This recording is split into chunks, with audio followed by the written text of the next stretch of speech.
All right, so I'm going to be sharing some of the work that I do when I do Akashic readings. And through the time that I've done Akashic readings, okay, I came across an interesting shift in consciousness on the idea of how we fell.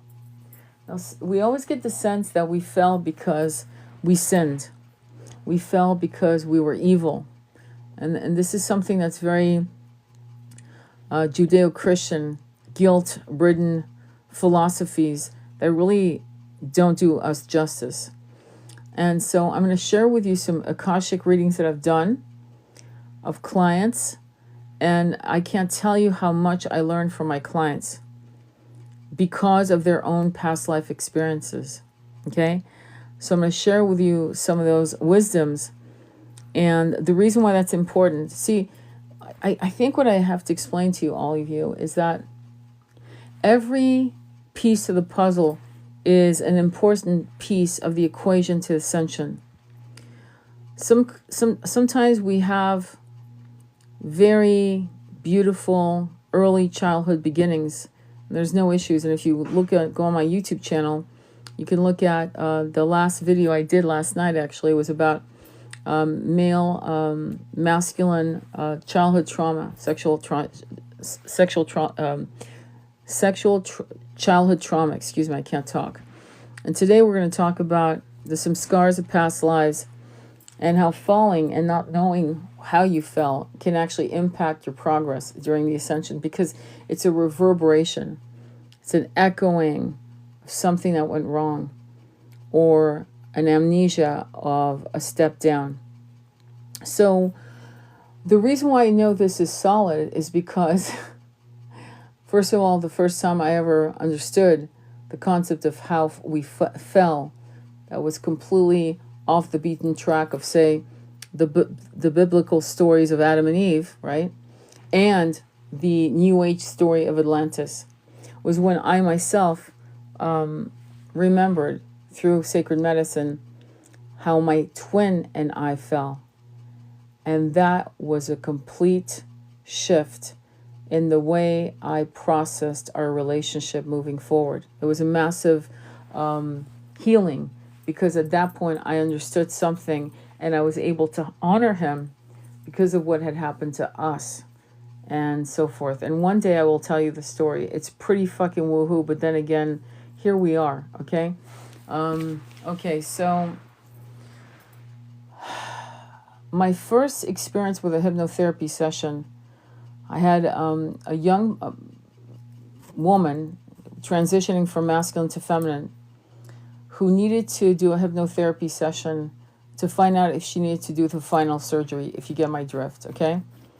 And one of the past lives was on a blue planet. Now, what I've noticed about these past lives on other planets as sentient beings, sometimes humanoid, sometimes not so humanoid, is that many of the great, I'm not going to call them, how do I put the UFO experts, have really given us a lot of data, a lot of information about the various breeds of sentient beings on other planets. Sirian, Pleiadian, Arcturian, I don't need to go on. You kind of know the list.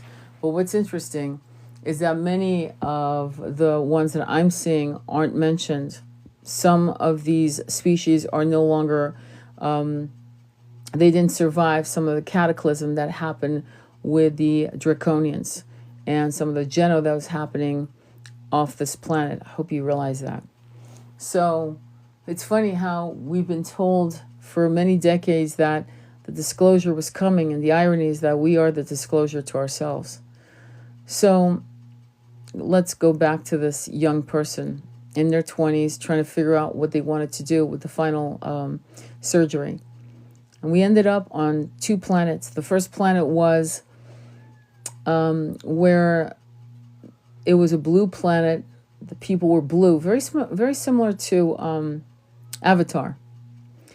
And it was 50% male and 50% female.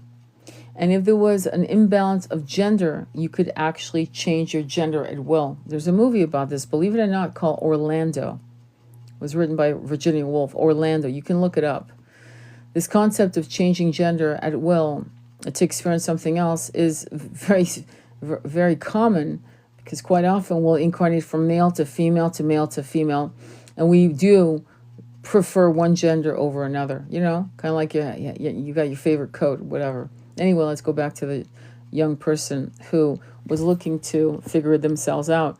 And on this blue planet, it was almost like, the best way she could describe it is salamander-like.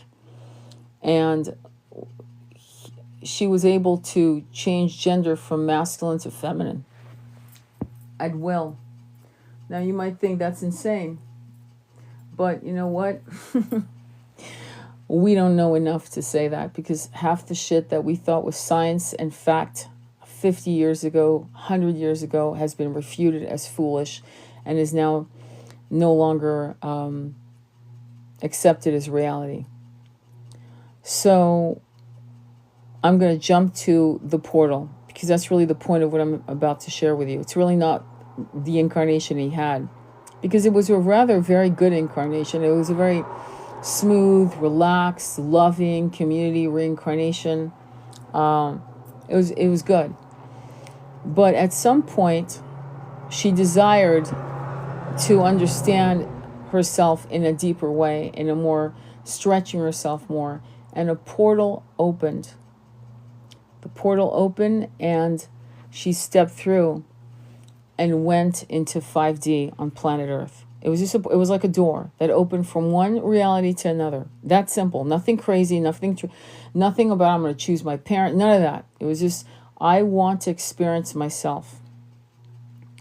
And through this experience, that is going to stretch me, because planet Earth is definitely a planet throughout the eons that stretches you, especially if you've been on other heavenly planets or smooth, easy planets with systems that are much more, how do I put it, peaceful, calm, unlike what we've experienced for thousands of years here. So that's what she wanted to do, and she went right through it.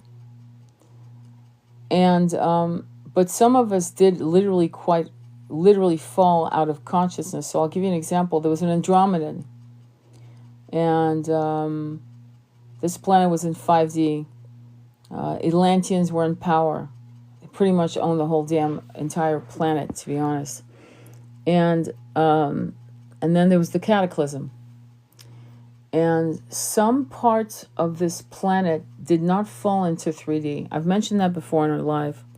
Some parts of this planet, like Tibet, the sealing of the world, parts of China, parts of Africa, South America, did not fall from 3D to 5D like Atlantis did. It was when Atlantis fell, and if you were in Atlantis, you would have just literally collapsed in consciousness from 5D consciousness to 3D, and the next time you incarnated, right, you would have gone into the next incarnation in 3D in complete amnesia, okay? But that did not happen to the entire planet. That was, it blew me away, because it changed my idea of what we had been told. And it was, when I have these revelations, I sit in meditation. I consult with some of my light beings, and I can tell a corrupt download and a bullshit download and an ego boot-licking download to a true download. And this Andromedan was visiting planet Earth after the cataclysm of Atlantis. And one of the things that they did, as they established a post, if you will, on planet Earth, was that they were carving out of stone, out of sides of mountains, in different parts of the planet, palaces, if you will, carving it out from frequency sound. And it was beautiful. Some of these places were overlooking the ocean, the mountains, the valleys. And it was a good life. And Andromedans can live hundreds of years. And as you know, many of you know this, and Andromedans had lost their planet, and they were living on huge motherships. And so the opportunity to come to planet Earth and to, in other words, establish a colony, if you will, felt really good. And there were humans, and this particular Andromedan, decided that it would be a good idea to take on a human incarnation, just to see what it would be like to have a human experience, just temporarily, was the original idea. And unfortunately, the minute the Andromedan dropped its body to, if you want to call it a walk-in situation, and let's call it a walk-in, absolutely fell into amnesia. Now, if you've ever watched Dr. Joe Dispenza's interview with Lilu Mas, walking, which it's actually, if you look it up on YouTube, you have to type in exactly what I tell you to type in. Dr. Joe Dispenza working with giants with Lilu Mas, M-A-C-E. Lilu, L-I-L-O-U. Look it up. And in it, he talks about working with Titanic-like beings in his healing room, in his retreats.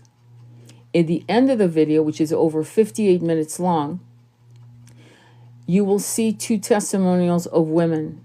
That's the version you want to see. Anyway, let's go back to what he says. The Titanic-like beings, who are probably in a 670 vibration, one day asked him, is there any way you can raise the vibration of this room because it's too low? And we love ourselves too much to lower ourselves anymore, because if we lower our frequency anymore, we will lose our consciousness. And because we love ourselves too much, can you please raise the vibration of the room? Let's go back to the Andromedan, who did not know that at the time, and took on the incarnation of this human experience, to have the human experience for empathy, just to understand it was supposed to be temporary, and it became massive, many thousands of human incarnations lost, completely lost. And my theory, which is, I think, common sense, is that many of the light beings, many of the higher dimensional beings must have seen that happen time and time again and decided that this was not a good idea, because it could become a permanent situation, which for this Andromeda, it did become a permanent situation. And it was a trap. They were trapped. And they didn't even know they were trapped. So that was the beginning of me realizing with these clients, one at a time, that there were many stories on how we fell. One story that was interesting was, in fact, it was yesterday. It wasn't really a fall. In fact, it wasn't really that. What happened was, and I'll give you kind of like a description of what they look like. So this was a race of people I've never seen. Let me just say, before I start on this particular client, let me just say I started having memories of my own incarnations as different sentient looking beings, not always humanoid, by the way, about 15 years ago. No, more like 18 to 15 years ago. I started having open-eyed visions and dreams, and it was bizarre. It didn't scare me, but I knew it was me having these experiences. And apparently my guides were spoon-feeding me so that I could be more awakened when I would start doing this kind of work. So the first scene I see with this particular client is a small spacecraft. There's a mothership. It's massive. And this humanoid has aquiline features. You know, a refined nose, lips, jawline, bald. But the face is very similar to, say, I don't know if you've ever seen when somebody tattoos their entire arm just black. So it's a matte black with black eyes, right? But this humanoid sentient being is very much benign. They're not either excited, they're not angry, there's no massive levels of passion, but there's a calmness to their nervous system. and he's on a small spacecraft with others. There's other little ships, fighting ships, very similar to what you've seen like with Luke Skywalker and that kind of deal. And they are actually defending themselves against the Draconians. There's a massive mothership, and the battle ensues. Looks like everything's calmed down. He returns back to the mothership where his beloved, I would say his woman or his feminine, his female, is waiting for him. She's, I'm going to say, massively pregnant, like she's pregnant. And again, she is very much like him in countenance, meaning again, the aquiline features, this matte black skin. And unlike him being bald, she has long, black, shiny, extremely shiny hair that is straight down to, say, her hips. And she is massively pregnant. And around her head, from the third eye to the back of her head, is what I will call a Jupiter's ring. And it is exactly that same color. It is like a beautiful, it's not gold. It's a creamy, moving circle, like a halo, but it's from her third eye, and it's like circling her head. And I was shown that all the feminines had that. And he's getting out of his craft and meets her, and I wouldn't say he's excited about the birth of this child, but he's looking forward to it. And again, their nervous systems are really calm, like it's a relaxed race of people. And they're on this ship. Everything's fine. It seems everything's fine, and suddenly there's an explosion. Now, the download I got was that they would have explosions, kind of like a big ship, like a Titanic, and you get a port, there's a hole in the hull, and you just fix it. But this time, it's massive. It's big. And suddenly, it's like somebody lit a fuse, and the whole ship starts, it's a domino effect of destruction. And there's this calmness and the realization they're not going to make it. And the ship explodes. They don't make it. And I got the download that particular race of people were destroyed. That was hard. And when I shared that from the Akashik reading, I mean, there was a lot of downloads. That was the only one. But when I shared that with this client felt very connected to what I was saying. It's a gentleman, and he told me that he had massive connection with other beings, and he was trying to figure out why he was so fascinated. This is a person who's beginning their journey of awakening. The universe tends to also share with me different things that will connect with a client, right?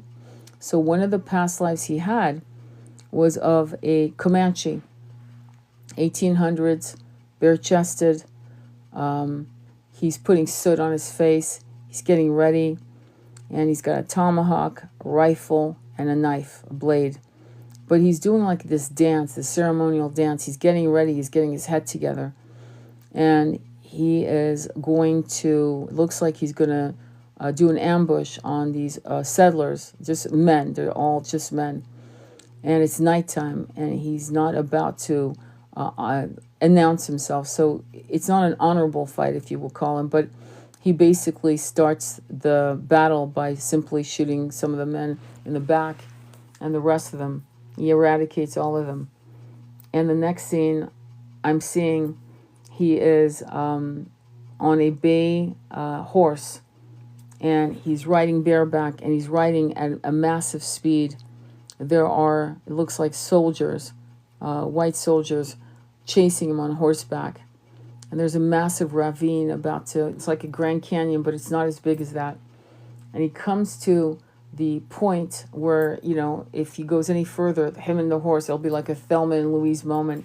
He stops the horse abruptly, jumps off, and whips the shit out of the horse for it to go the other way. So like he doesn't want them to ever have his horse.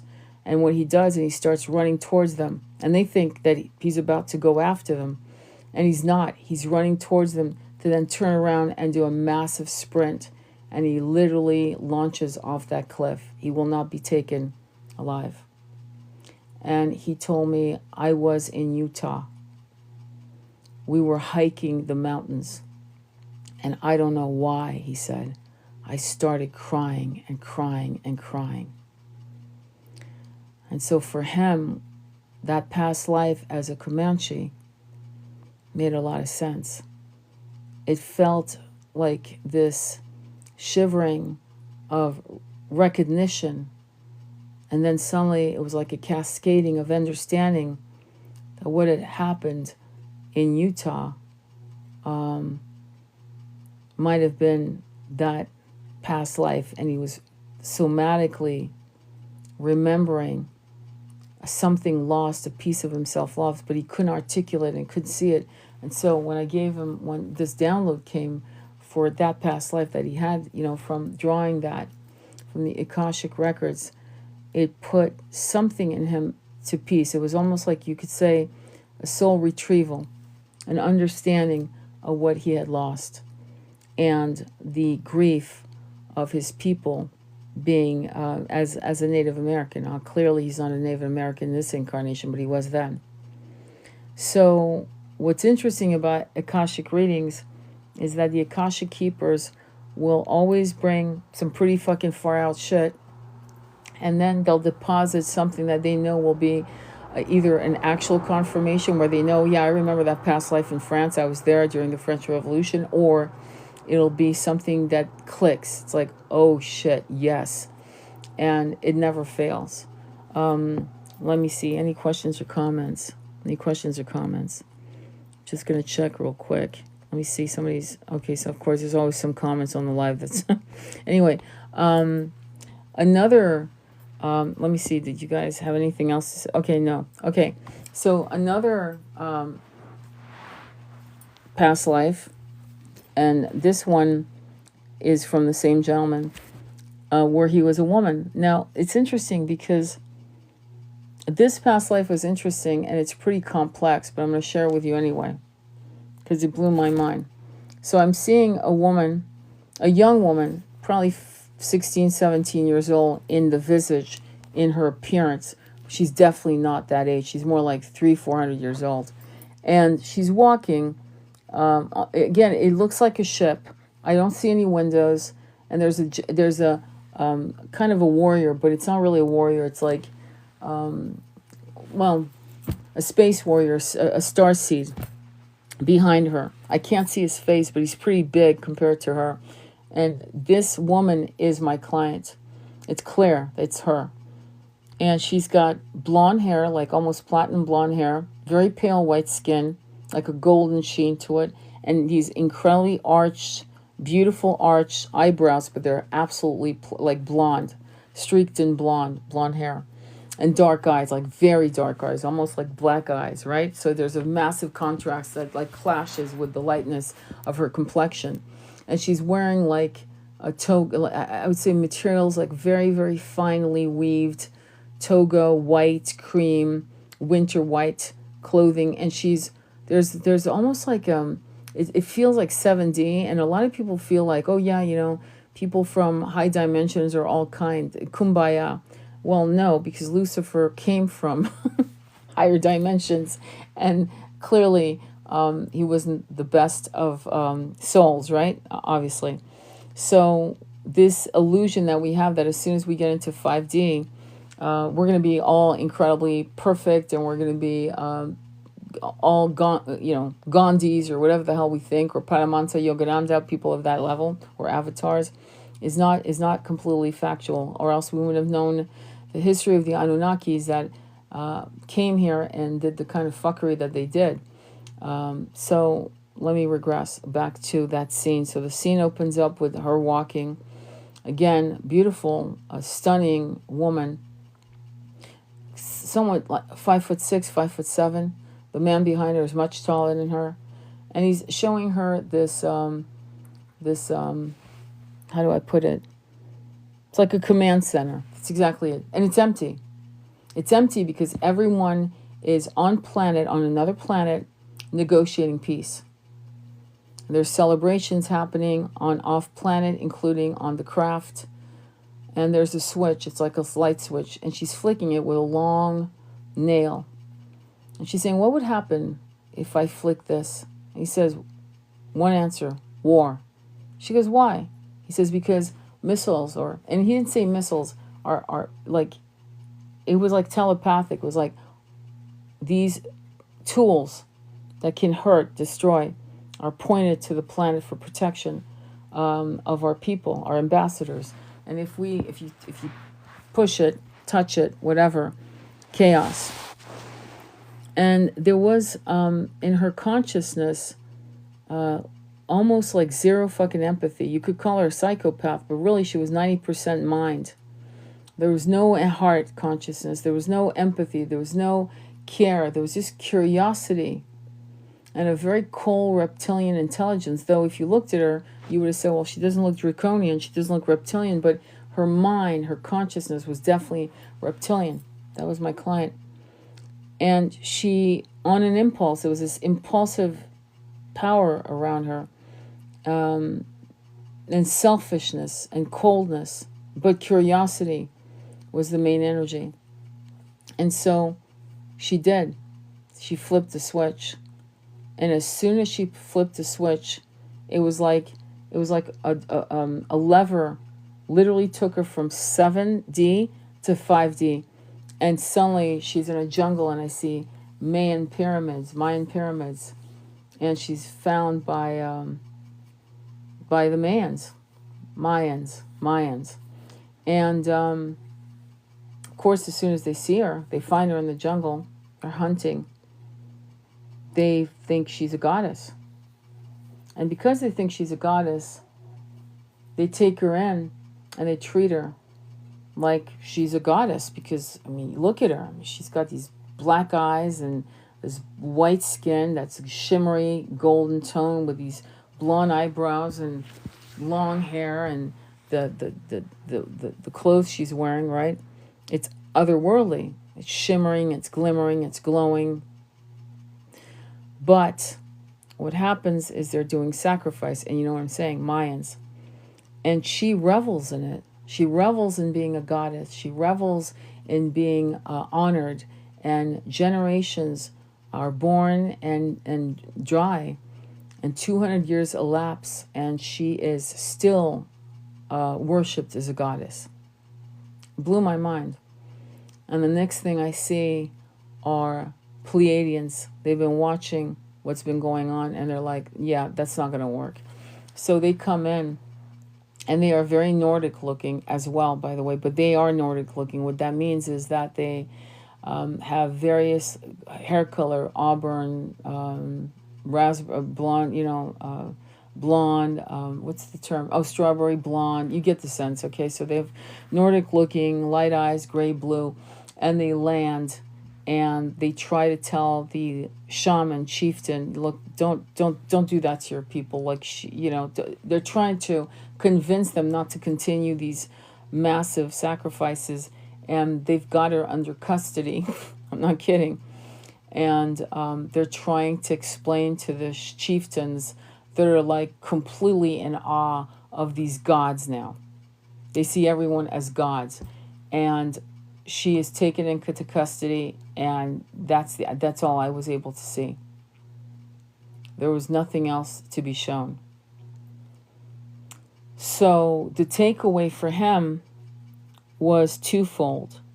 One was that he had to really watch any kind of false arrogance or false humility. Anything that's false is going to be toxic. You can be like I'm sure you've heard of covert narcissists and overt narcissists.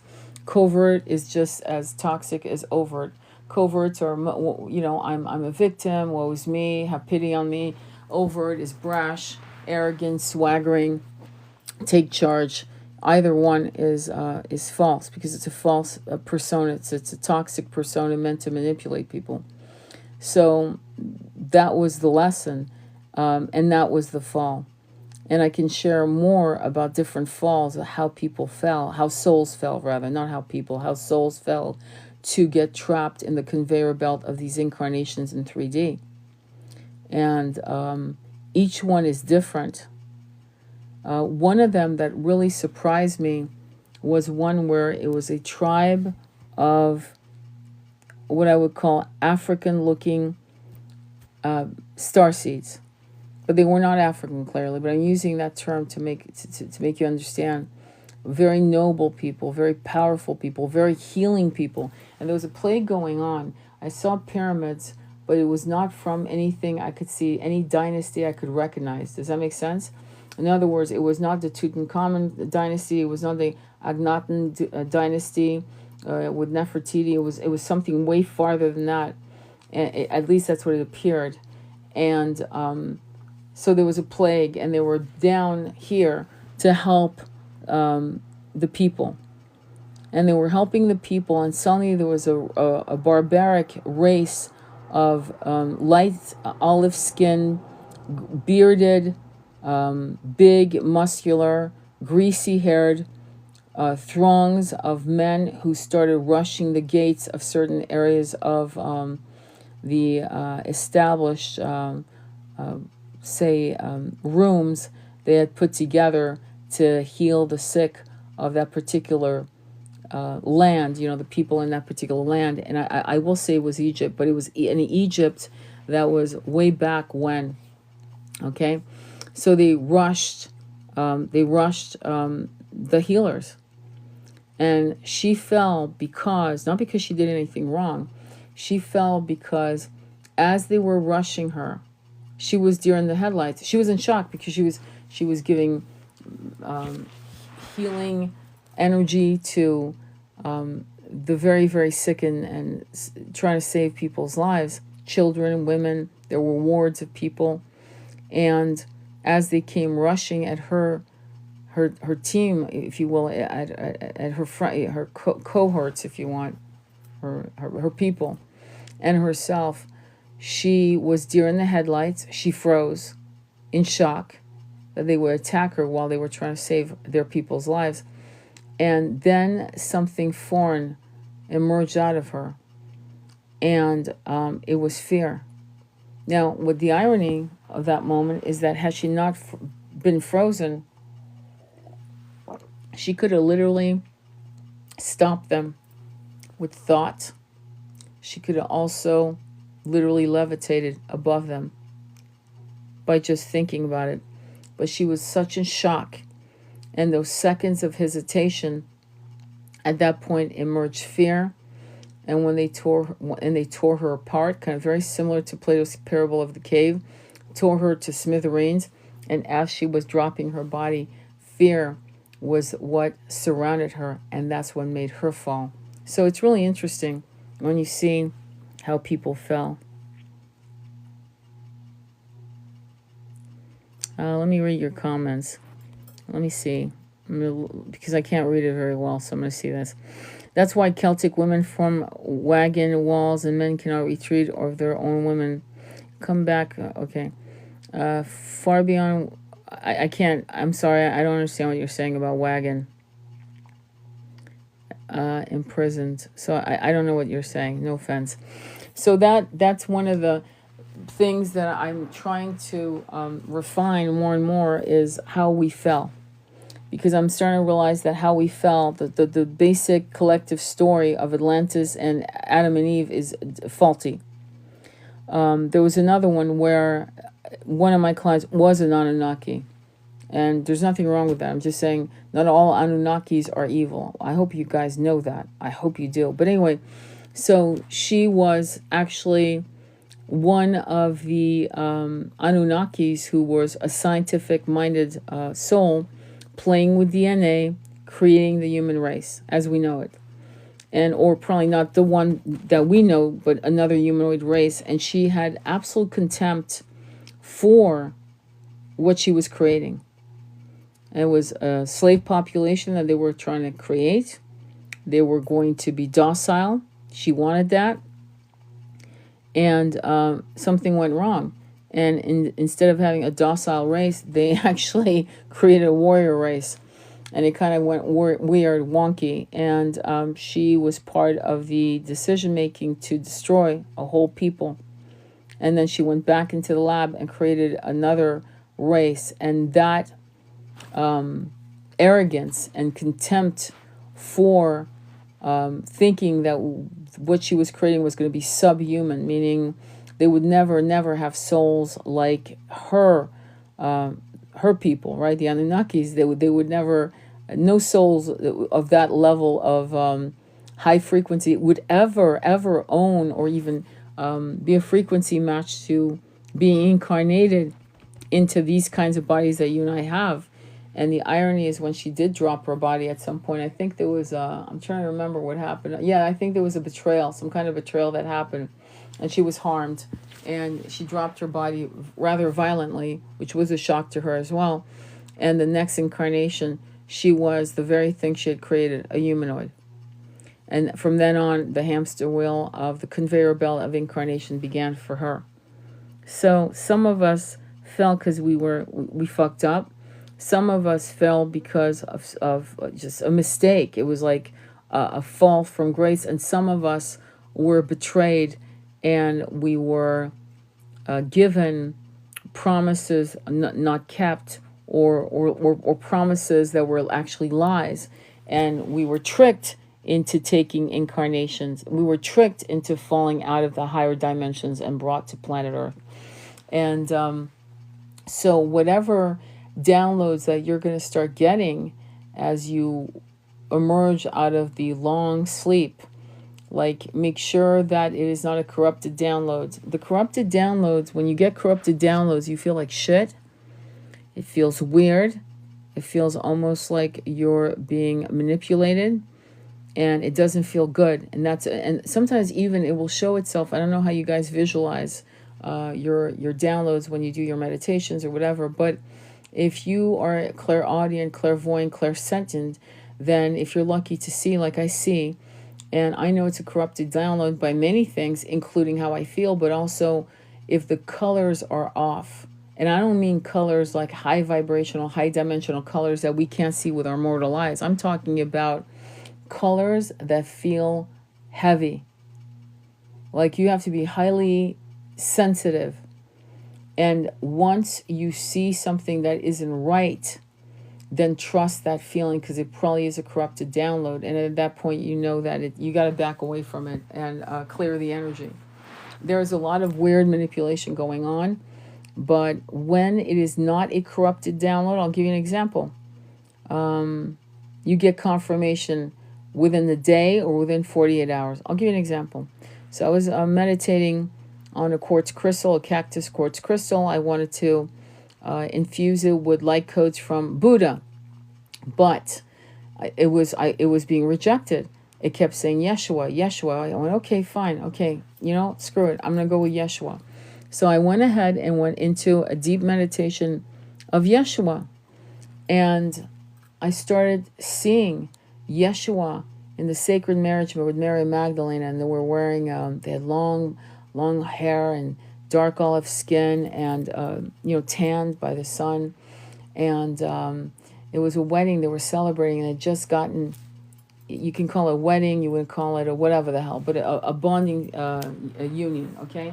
And they were wearing cream linens, white cream, sand, and there was an awning that was being held above their head, like a little umbrella, but it was material being held over their head, and they were laughing. The next scene I saw was through the gaze of Yeshua. They're on the beach, and I'm seeing Mary Magdalena walking towards him. She's got long hair. It's blown by the wind. You can see the ocean. The water has gone out.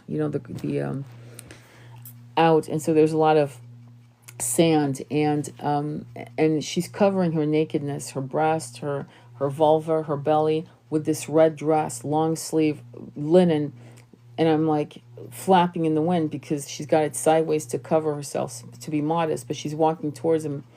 And I paused and I went, red? Because I'm thinking like 2,300 years ago, red.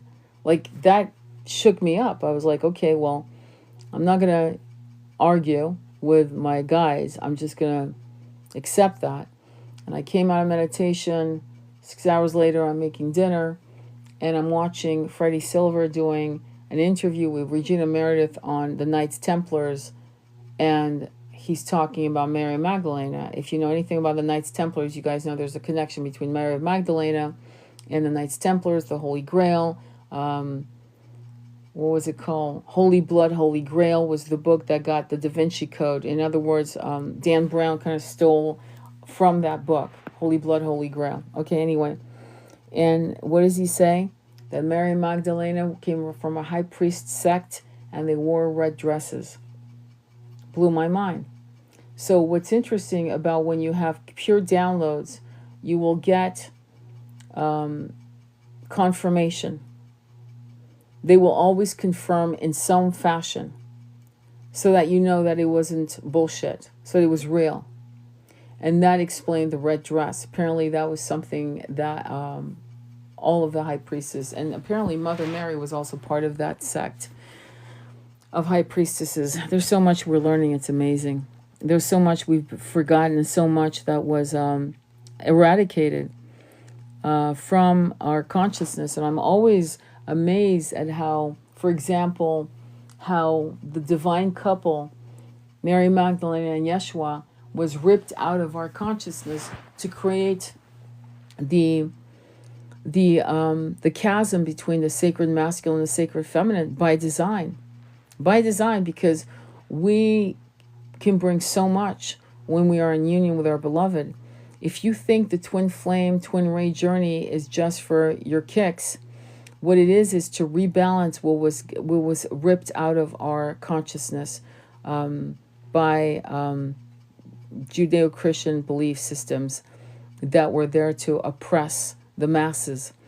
So we know this, right? So when you look at your downloads, my job right now tonight is to let you know that try to be open to what comes to you, but also feel what's coming. As it's coming to you, feel it. Does it feel good in your body? Does it make you grin? Or does it make you tear up with deep, beautiful emotions? Or does it creep you the fuck out? And if it creeps you out, it's a corrupted download. It's not real. You're being messed with by other forces, if that makes sense. I hope that helps, because right now, many of you are going to be awakened on many levels. Okay, so we have another person. Okay, that means the devil. She was initiate of Isis, so was Mother Mary. Exactly. All right, I don't know what you're saying, but my friend, you're going to have to go and confirm. All right, who else? Okay, all hashtags. Listening. I mean, I'm sorry you're still here. Anyway, okay, so any questions or comments? I'm going to see if I can remember some other ones, because I have to start writing them. I mean, I write them down, don't get me wrong. One of the things that happens when I do the Akashic readings is I get power animals. You know, you've heard of hawk medicine, hummingbird medicine, right?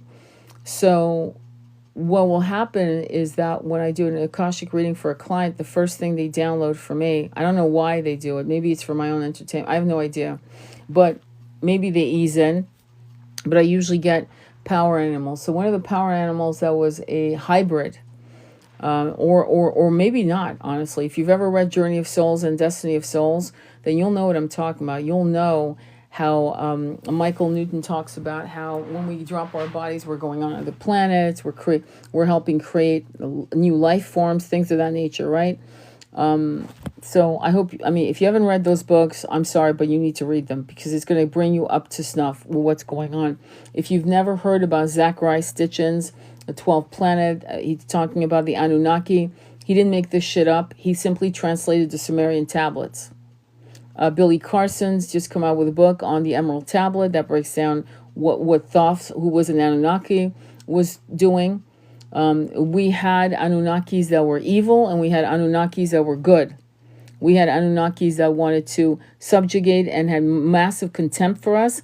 And we had Anunnakis like Thoth, who actually saw the beauty of our souls, beauty of our worth. And the irony is many of us were Anunnakis, and we've ended up incarnating into what we've created, believe it or not, in petri dishes and shit like that. The irony is not lost on me, trust me.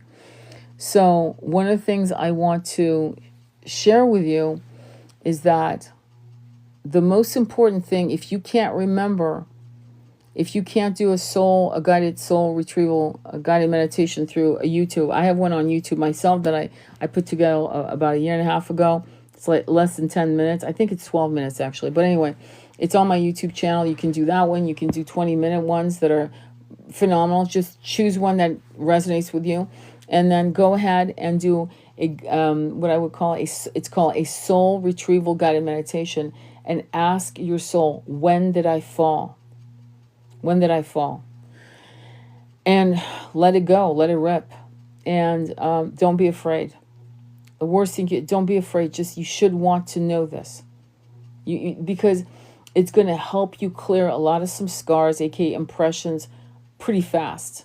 If you can't, because there's a blockage in you, because there's something in you that, I don't know, maybe lack of self-worth or fear. It could be you could be fucking, I don't know, maybe you're afraid to see what's there. Maybe you're afraid that it's going to open Pandora's box. I don't know. But if you can't do it yourself, then connect with someone like me who does this. And then you can get the information you need so that you can actually transmute the energy and let it go. Any questions or comments? Let me see if you have any questions or comments, anything at all. Thank you, high spirits. I appreciate you being here. Polly, it's good to see you. Listening. Good. Any questions or comments? No. Okay, so it changes, right? I'm reading the Magdalena manuscript. I'm not impressed by that piece. I hate to say that to you. Because I'm just not impressed with it at all.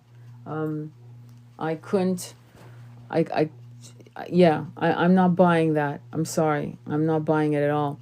I'll tell you what to read. That really is, she really fucking knows her shit. I'll tell you exactly what the book is called. It's called The Cult of Divine Birth in Ancient Greece by Margaret Rigoglioso. It's called The Cult of Divine Birth in Ancient Greece.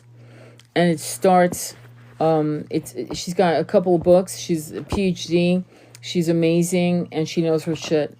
And her shit is scholarly, but it also is it's incredible. You might also want to read the Woman with the Alabaster Jar, which was a channel download. It's very well written by Margaret Bird, a bird, like a bird, Byrd. The woman with the alabaster jar, I believe, or the alabaster jar. Yeah, I think it's the woman with the alabaster jar. I read that, and I thought it was really good. But I feel like many of us are getting Christ code upgrades. We are the lion's promise. Remember the old saying was, I came as a lamb and I will return as a lion. Well, here we are. We are the lions. We are all imbued with Christ codes, upgrades, and we are the lions. If this man came back, if Yeshua actually walked barefoot, seriously, or sandaled, as he was, we'd still treat him like shit. Let's be honest. Let's not stop playing games here. He would not be honored. He wasn't honored 2,000 years ago. The collective consciousness is absolutely, look at what's happening in his homeland. Let's be honest, okay? So, for all we know, there are people that were completely, destroyed, that might have actually quite literally carried his bloodline from his brother or his father and uncle. You never know, and I'm not joking when I say that. So, we see how that's going. That's going really pretty. It's showing us a lot. So we are, my point to that is, we are the conduits. We are the lion's promise, and we are strength in numbers. We are pride of lions. And so when we start understanding that, and we realize that we are like messengers, it's not personal. In other words, don't take it personally. There's nothing, I'm not saying you're the chosen one. I hate that. I don't like and do not trust when people kiss people's ass who really need to get their egos in check, right? So when you start feeding the line of you're the five signs, you're the chosen one. That's bullshit. I talk about it all the time in my lives. If you follow me, you know what I'm talking about. When I say we are Christ-like, and we are the lines, we are the messengers here to do the work that cannot be done any other way. It's not to kiss your ass. It's to say simply, factually, there was a message given to each of us, and our job is to deliver the message, to awaken the collective, to shift us out of the 3D infrastructure created by people like Emperor Constantine and popes and Borgias and Machiavellian characters into something that is what we were, which is our birthright.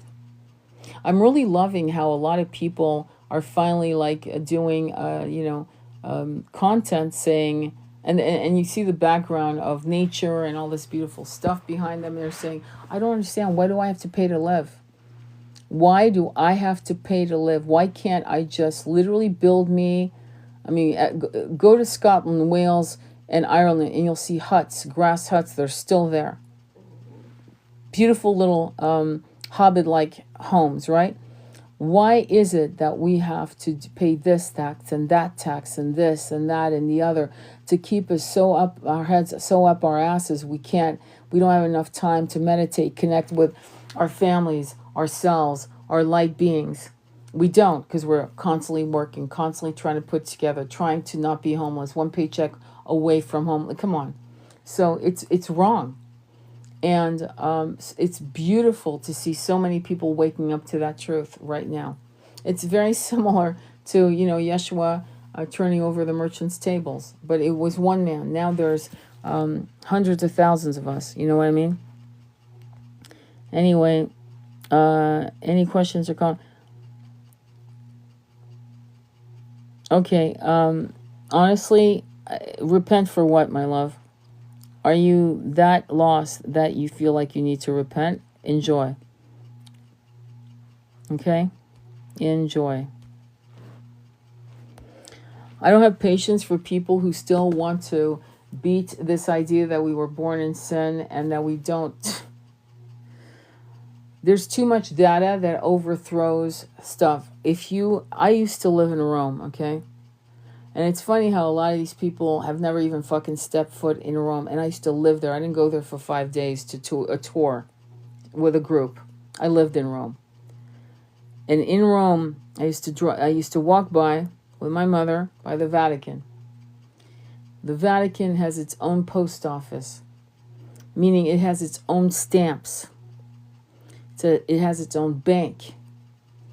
And it's not something new.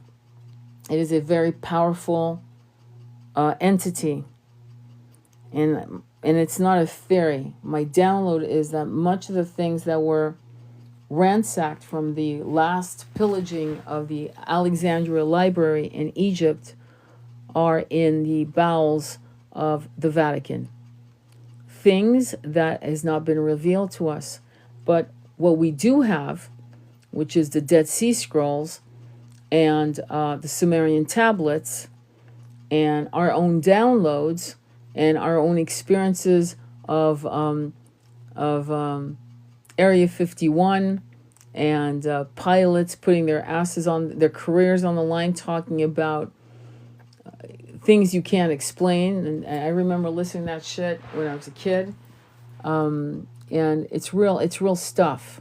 And so when we look at these Orthodox religions that have created self-hate, many of us actually have finally hit on the fact, and it's funny how we're having the 100 monkey theory, 100 monkey reality of we're all looking at the Old Testament with the God of the Old Testament going, wait a minute, that's Enlil or Enki, whichever. I don't know, whichever one, Enki or Enlil. And that is such a truth that it's shifting our understanding, because I've read the Old Testament and it's rather brutal. I know from my own connection with the divine, the one of unconditional love, the one of 1,000 names, is it doesn't connect with what I read with the Old Testament, jealous, angry, spiteful. Come on. Sounds like Zeus, the Greek god of Mount Olympus, not like a true God that created us all. This consciousness of divine love and curiosity and joy. And so I have zero tolerance for the rhetoric that has actually put people in situations of self-harm because of it. Totally against it. Any questions or comments? Oh, thank you. Hi, spirits. I appreciate that.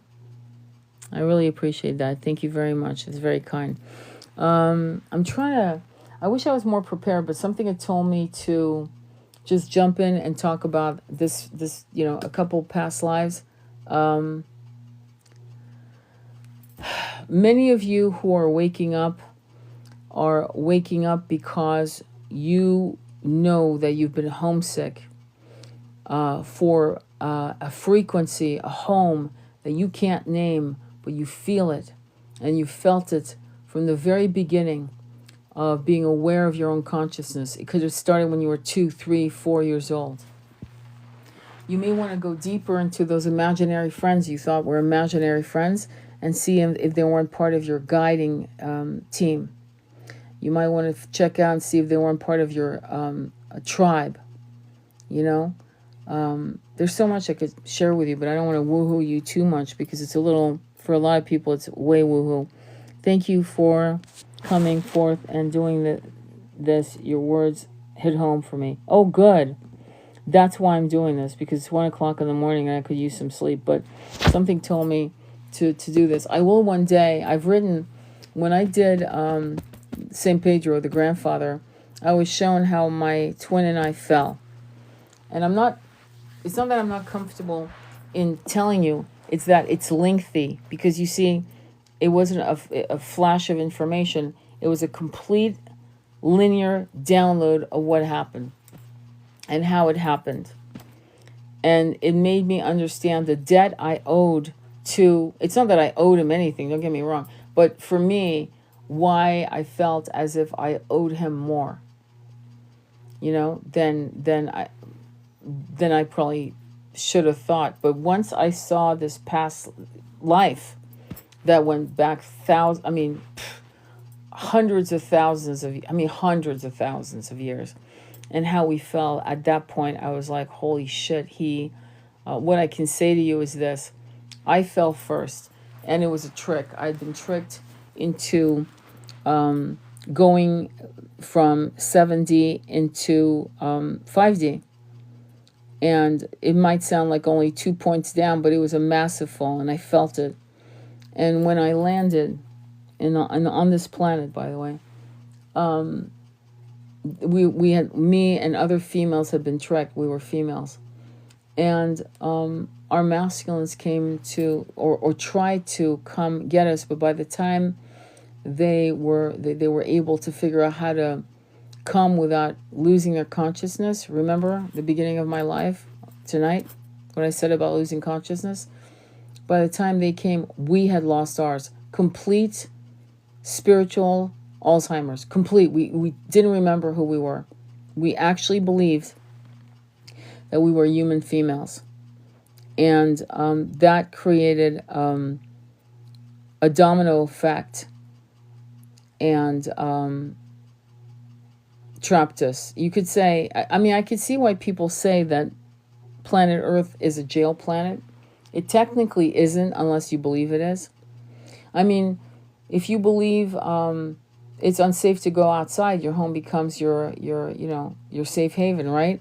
And then eventually becomes your jail. Does that make sense? So whatever you believe is true becomes your truth.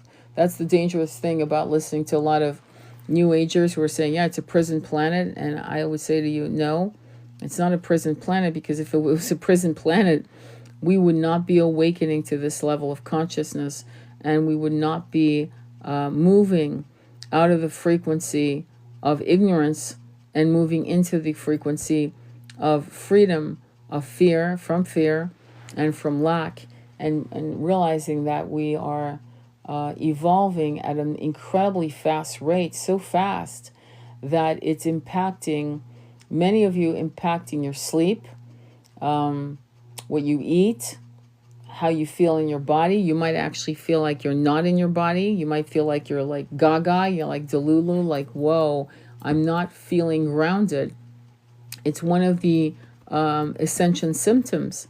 And so, of course, you want to ground yourself, not because it's a bad thing, it's just so that you can actually still be in the world, because there are people, in particular in India, I don't know if you've ever heard of them, they're called musts.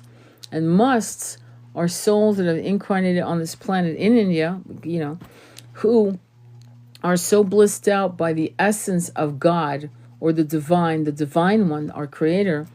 They're so blissed out, and they're like, they have this winsome smile, and they're like, now here in this country, and the Western world and other countries, that would probably be put in mental hospitals. But in India, they feed them, they clothe them, they bathe them, and they realize that they're in an altered state of being out of their body in complete bliss. And why are they necessary in these incarnations? I mean, why would must be, why is that important? Well, because when other people see them, they know that they're seeing a human being that is so blissed out by God's light, that that God's light exists, that you can get this sense of utter peace and out of body experience, except they're in their body. And some of them, it's temporary. There's a famous, beautiful woman from India. Her name is Amma. And Amma is said to actually help people heal massive traumas, addictions, like my twin's brother, one of his youngest brother, probably his favorite brother, because he was so sweet and loving. And there's certain souls that this world is really hard for them. So he was an addict, serious addict. And reportedly, when he met Amma and stood in line and got the hug, it's a famous thing called the hug, right? The embrace from Amma, something in him clicked and shifted. You could call it the placebo effect. I don't believe that. I think he had the divine appointment to be and to meet her, and suddenly he was transformed. So there are these souls that come through who don't talk philosophy, who don't say anything, but their presence, just their very presence, is so incredibly beautiful and healing that just being near them is like being like, it's like, I don't know, I guess it's a being near Godhead. It's a fractal energy of Godhead, and it's very healing. That's why when you see twin rays in love and together and in connection, and just being, eating or sleeping on the beach together, or it doesn't matter what age they're, it's massively healing to other couples or to other people who are looking for love. All of us are playing our parts to help with the collective awakening and the ascension. And if you've noticed, everything I've said is about love. Love of the divine, love of the self, love of a beloved, love of the planet, love of the earth. Every single act. I'm thinking of this woman who sat on a tree for almost a year and a few months, right? She sat on the tree because she wanted to protect the tree from it being cut down. That's an act of incredible devotion and incredible love and loyalty, right? So we have to kind of realize that we've had amazing shamanic warrior souls that came in. And the sad part about the Western capitalistic system is that it brought grief. It brought stress. I was talking to a client today, and she was telling me that her man, a beautiful soul, was saying, I just need to make more money. I just need to make more money. I got to make money so that we're all okay. And she was like, we have everything we need. What's the problem? And he wanted abundance because there's the brainwashing of the masculine on multiple levels. You look at my live yesterday, that their worth is based on how much is in their bank account. And there are women, as you know, who support that idea, that the worth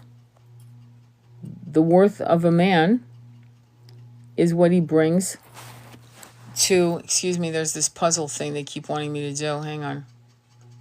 The worth of a man is what he has in his bank account, instead of how he can take care of you, how he can protect you, how he can honor you, how he can make love to you,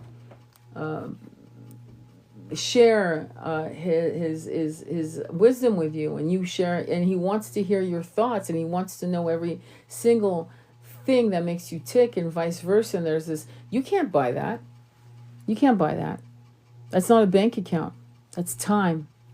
That's energy. It's frequency. And it's sad that we have so many men who actually only see their value by what's in their account. And it's sad that in social media, sprinkle, sprinkle. And God bless her. There's no hate on her at all. Not at all. She's had to do what she needed to do. And a lot of women throughout the centuries had to do this, arrange marriages. Read any Jane Austen novel. And what are they looking to do? For protection, they need to marry a man with money. We know this, right? We know this, but that's no longer what we need to accept. We need to reject a lot of these brainwashed ideas that have really made many of our masculines feel ashamed that, they're earning 50, if they're lucky, 80, 90,000 a year, if they're lucky, and that's it. And that should be enough. Because loyalty, love, spiritual connection, tantric lovemaking, laughter, having the same spiritual goals and understanding is worth more than a guy with $100 million who has 6 side chicks, and you could be the next divorcee, So it's bizarre. So we as women are tasked now with kind of righting the wrongs, and men are tasked with righting the wrongs of how we've been marginalized and sexualized. So it's an interesting time that we live in, because there's a lot of clearing of energies that when people say, well, I wasn't born when all this shit happened. Well, I beg to differ. We were all born many, many times, and many of us were co-creators and co-conspirators of women being suppressed when we were men in our incarnations. And we were also the Jezebels who did what we did to manipulate men because we had to. It was do or die, right? So we've been there. So when people want to exit the door and say, I'm not responsible, I wasn't born during slavery, I wasn't born during this, I wasn't born during when the Native Americans were rounded up like cattle and put into reservations and forced into the reservations, when you and I both know that they were self-sufficient. They didn't need any blankets from us. They didn't need anything from us. Whatever they needed was in nature. They were free. They were free people. And if you look at the way they believed in nature, they were free. They were free people. And if you look at the way they believed in nature and the spirit animals and a great spirit, the one who created us all, and just how they lived their lives, it's very similar to how the Druids lived, the Celts lived in Ireland, in the UK, and in France, the Gaelic, right? Very similar to that, the way the Mongolians connected and all of that magical stuff, a lot of the Maasai, the connection with nature. And little by little, as we became quote unquote civilized, we lost our ability to feel free and to feel whole. And so now we're collectively reclaiming these rights. And of course, as usual, the 1% is freaking out, which means we're doing good, because they would not be freaking out if we were still asleep like we were in the 1940s, 50s, and beyond that. We live in a very good time. And we are actually we're succeeding. We're succeeding. Quite often it may sound like, because before you can clear trash, you got to first find the trash, right?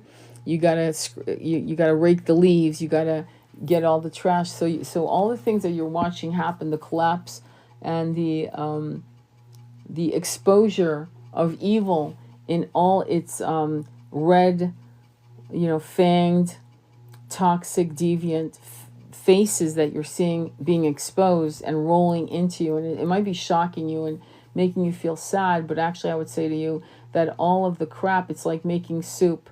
All the scum rises before we clear everything out, right?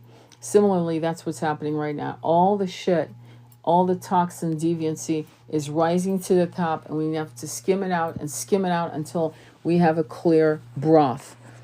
to consume. And we're there.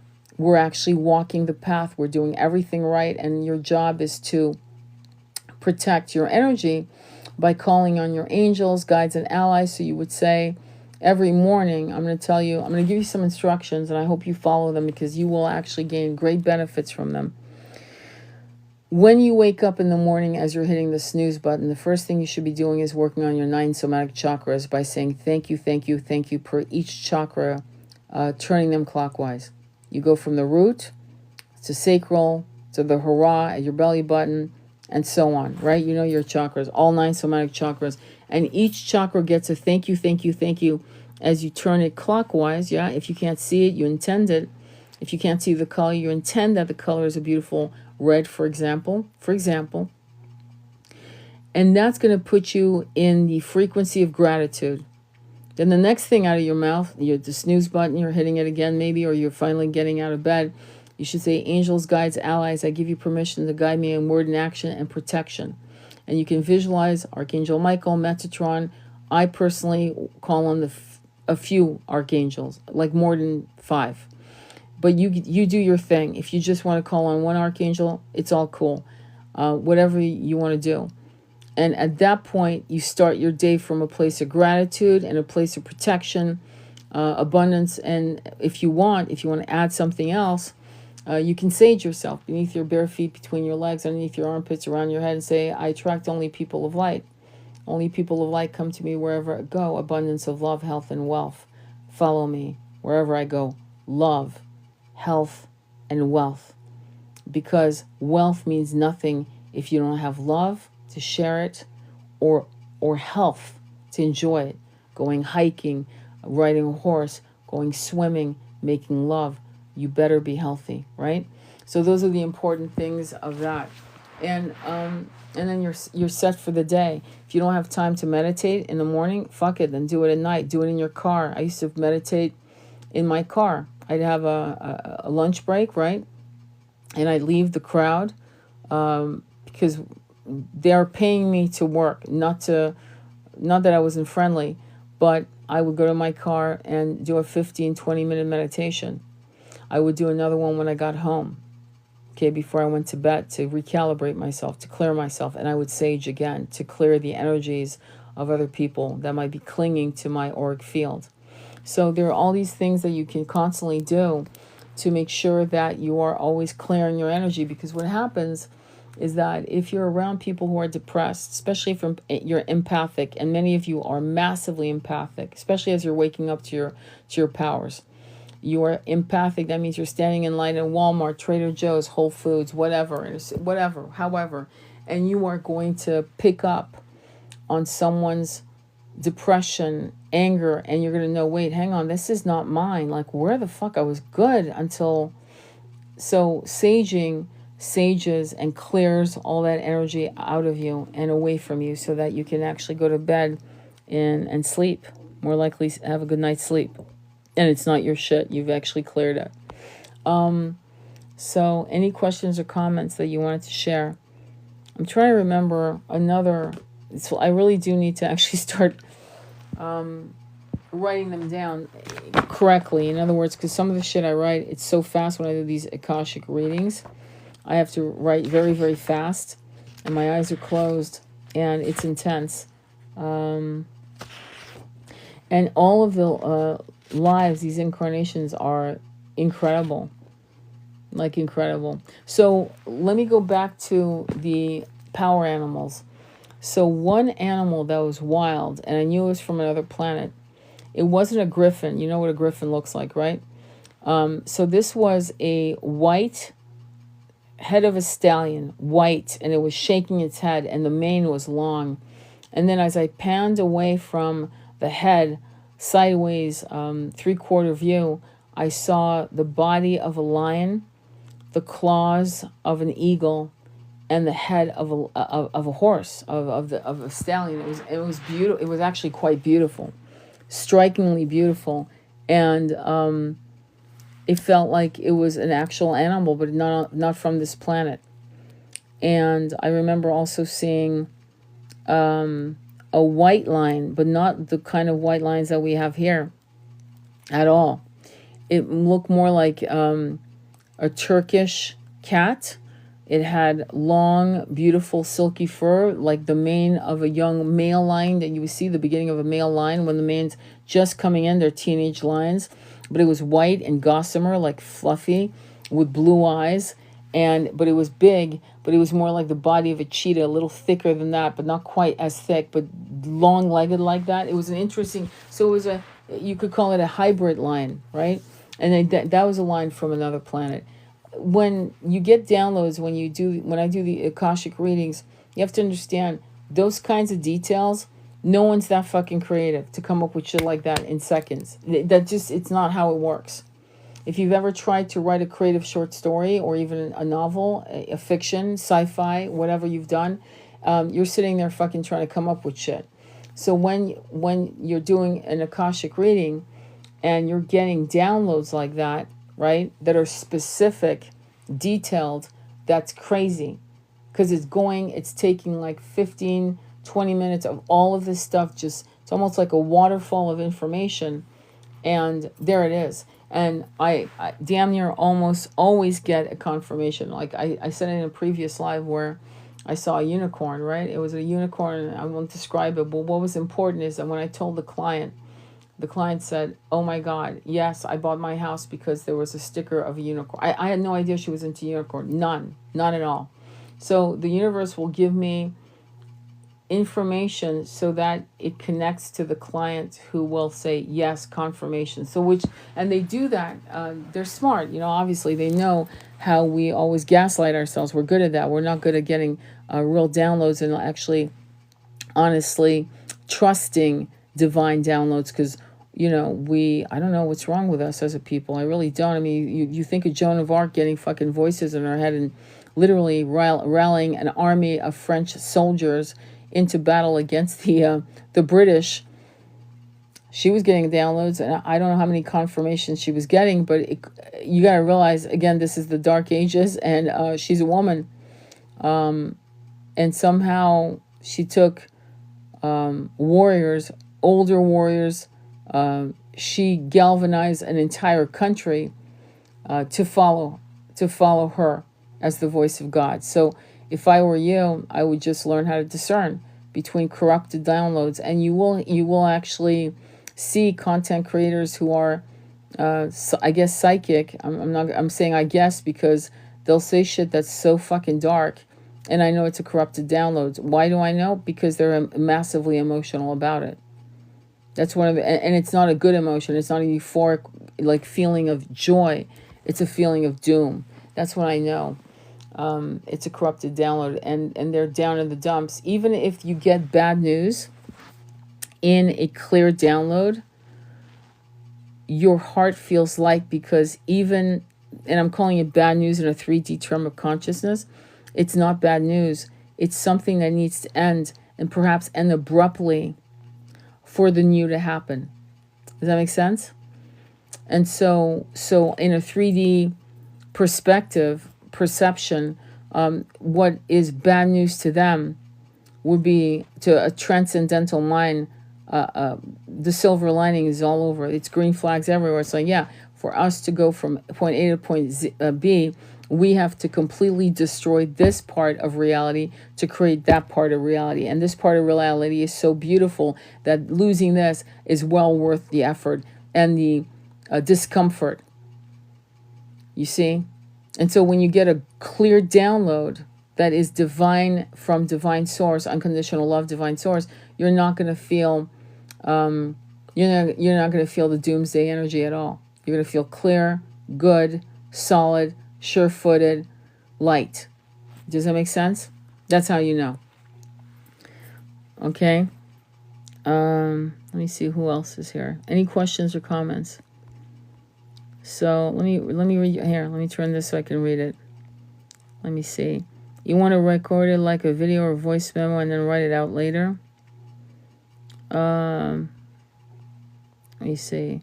My ears just started high-pitched ringing. Oh, that's always a good sign. Speaking of unconditional love, that's what agape means. Check out my merchandise. You're actually here to advertise? Dude, are you serious? Anyway, any questions or comments that actually are for the greater good, not self promo.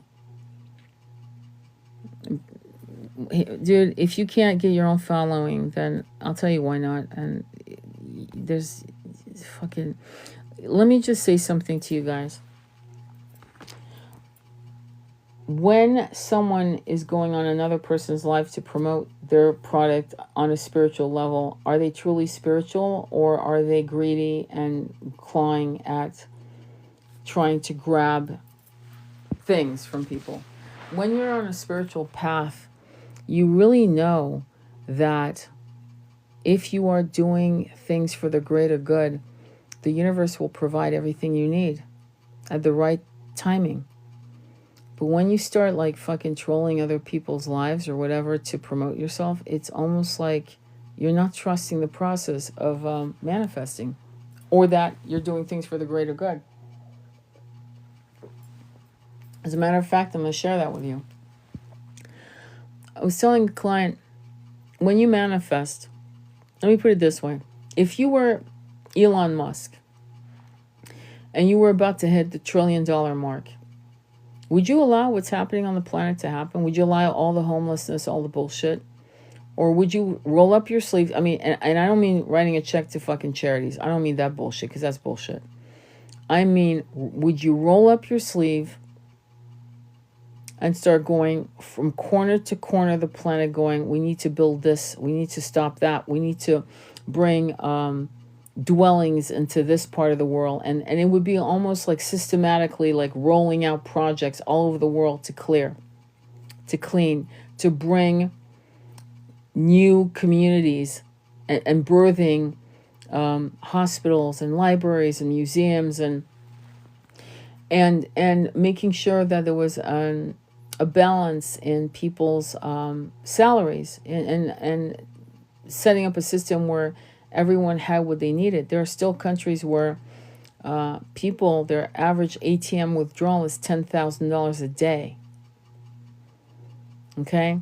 It's because they live in countries, and there are problems in those countries, don't get me wrong, but they're taken care of, because the wealth is distributed to some level, right? And there were countries that actually existed that no longer do, that where everyone had what they needed. So I'm pretty sure that if some of you had that kind of money, I don't think you'd be, especially in your own community, in your own cities. Like if I lived in LA right now, I think we all know what to do with a community that has that many homeless people. The first point of business is, let's buy land, let's build houses, let's build vegetable gardens. There was this chick, I wish I could give her credit, who said she didn't know, and that trees in America are all males. Why are they all males? Because they will not bear fruit. That's why they're all males. When you go to France, for example, there are chestnut trees right there on the street. There are chestnut trees. There are trees. I have memories of climbing trees with pears. Not in Paris, by the way, but in the country, in Switzerland, climbing trees right there, just in the countryside, just taking a hike. There are pears, peaches, cherries, and just literally eating right on the tree, just grabbing fruit and juice running down your face and just eating. Because there's a kindness to planting trees that bear fruit and nuts. But it's practically been done. All the trees that we have were planted without that in mind. That's insane. It shows a psychopathy of leaders. Why would they purposely plant only masculine trees, male trees? To make sure there would be nothing to eat from them. In nature, in parks, in city streets, why not? You should ask yourself that. Speaking of unconditional love, anyway, moving on. Agreed, if the wealthy did that, it would be easier for people to breathe and live. Yes, well, I mean, but the wealthy don't. And like I always say in all my lives, and I hate to repeat myself, but the billionaire club and the $100 million club, have $100 million, I could see someone saying, look, I need to take care of my grandchildren and my great grandchildren. I could see that to some level. Okay. But when you get into the 500 million and above, you got to ask yourself, like, what are you hoarding? I mean, you've got mental illness. It's mental illness. J.K. Rowling's was a billionaire club, and she donated half of her fucking money. The sad part is she wrote checks out to charities. That to me is sad, because what you really need to do, and when you are of that level, is you have to be responsible and to get your hands dirty and get involved, you know? So it's that simple. Take care, love I love you too. Take care, Paulie. Thank you. So anyway, I'm gonna go because it's probably about 2 o'clock in the morning, which is insane. But if you want an Akashic reading, let me know. If you're looking for a tarot reading or hypnotherapy is really cool because, again, it's asking the right questions. In hypnotherapy, I'm going to leave you with this. In hypnotherapy, I specialize in past life regression. And if I'm beyond fascinated, like it's why I live. It's Akashic readings and hypnotherapy. And in hypnotherapy, if you haven't done your initial work, like going into a talk therapist to kind of like talk out some of your trauma, and if you've never done a hypnotherapy session and you've never done talk therapy, then you might want to go in for a past life regression, but the soul might say, yeah, I'm sorry, we're going to be dealing with the shit you haven't been dealing with. So that happens that every blue moon I have a client where they can only stay in their childhood memories and working out their trauma, right? The betrayals of the family unit, if that's the case. But for the most part, once we go through the childhood memory into the womb, memory of, the expectation of the parents through the womb, it's amazing how people are so accurate about literally picking up on what their parents were feeling when they were pregnant, waiting for their birth. And then once we go through that, we go right into past lives. But if you are, there's some people, I'm one of them, where I can go into hypnotherapy and bypass all that shit and go directly to the source of what a past life needs to show me. But typically, that if it's a little harder for a person, it's because, one, they might be afraid to totally reveal themselves and surrender, and you've got to surrender. You got to be safe. You're not going to bark like a seal and roll over like a dog. That's not going to happen. I'll be graphic. Hypnotherapy is such an amazing modality of healing, and you have absolute control through the whole process, that if you have to go to the bathroom, you actually can. I tell my clients all the time, yeah, go pee, you'll come back. And they go right back into it. It's the weirdest thing. It's like, it's magical how the subconscious portals open up. And when I do a hypnotherapy, I usually ask my clients, I teach them before we get together to do the 4 corners above and below, to clear the energy in the room, very similar to what the shamans do when they take sacred medicine. Do the same process because you're about to go into a massive trip. And we want to make sure that the room is ready. You're cleared. The portals are closed. You've got a sentinel of light beings protecting you while you journey with me, and we go. And it's honestly, it's a lot of fun. And whenever I've done it, I always do the recordings, and I always listen to the recordings of my own hypnotherapy. I know my clients do it too. They listen and they get so much out of that. So much. And there's the level of healing is staggering, and the level of confidence that comes out of that, because suddenly you see yourselves in different incarnations, and you see how you were, and you value who you are as a multidimensional light being. I think that's probably one of the things about hypnotherapy that's a mind blower, is that you think you're Joe, and then suddenly you're back in a past life and you're not Joe anymore. You're like Daniela as a courtesan in the Venetian courts, or you are a jockey in the 1700s, or you're a samurai. You're a samurai in Japan, or you're just a farmer in 18th century France, and you're a woman, but in this case, in this incarnation, you're a man. And you're married to a beautiful woman, and you have an amazing marriage, and you have a simple life as a farmer, and you're very happy. and you have a lot of peace, and you were a good man. And as a woman in this incarnation, you're realizing that, holy shit, good men exist. Yeah, so those are some of my favorite past lives that I've actually, been able to share with other people. Jennifer, that's awesome. It's going to be great for you. I'm excited for you. Oh, yeah. What kind are you getting? I'm super excited for my reading. Yeah, me too. Me too. It's really exciting. It's Jennifer's doing a hypnotherapy session. So it's going to be really cool, right? It's going to be very, very cool. And because so when I have a client who is working with me right over a few months or years, I usually give them a lot of guided meditations they're pre-recorded. You can go on my profile page and check it out. And I typically, especially if they've never worked with me before, I'll say, look, can we schedule it a week out? And I want you to do this guided meditation, this one and that one, every night, because I want you to get used to my voice. I want my voice to be comforting to you and familiar to you, so that you can actually, when we do actually the session in hypnotherapy, you're going to go and surrender a lot sooner, a lot faster. And we're going to get to to all that good stuff fast. All the gold is going to get excavated a lot faster.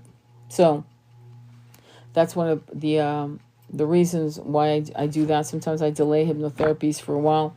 Also, when you do hypnotherapy, what I ask my clients is do not do anything afterward. Do not. Because what happens after a hypnotherapy session is that you're going to have the downloads continue. I might get you back into terra firma 3D, but the downloads will continue. And you need time to just chill and let things still bubble up. Maybe journal, like just relax and get into it.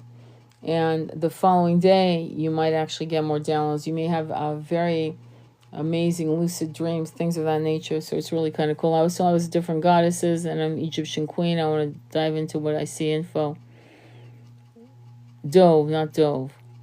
I gotcha. But see, I don't like when let me just tell you something, okay? I could see you, and I'm just going to say this. It's not to bring you up, but there are a lot of mundane lives we had. And when people say you're an Egyptian queen, I had a hypnotherapy where it looked like Egypt, but it wasn't.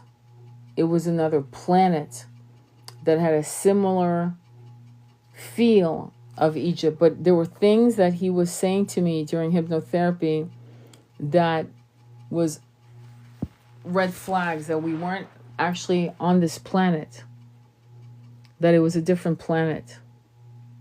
Does that make sense? So when I do a hypnotherapy, if it looks like if the client is revealing things that do not feel earthly, like in his case, I said, so tell me, because you're describing these wonderful, and you kind of mirror back, right? You repeat it back. Does that feel like planet Earth or somewhere else? And they feel it. And in this case, he confirmed what I already knew. It was not planet Earth. It was a different planet that had Egyptian-like things. It was interesting. So many of these incarnations and many of these planets, there are probably over 100,000, maybe hundreds and hundreds of thousands of planets that are similar in some aspect. You got to remember, they came to us and influenced us. Okay, we didn't influence them. They influenced us. They created us, Can you imagine the Darwin theory? Bloody hell. What the hell? Oh, yes. I'm just as excited for what I need to know at this time in my life. Whatever comes, comes. I love you for that. Yes, there are many planets. I agree. That's why I want to attain that info. Exactly. I get you. So it's interesting.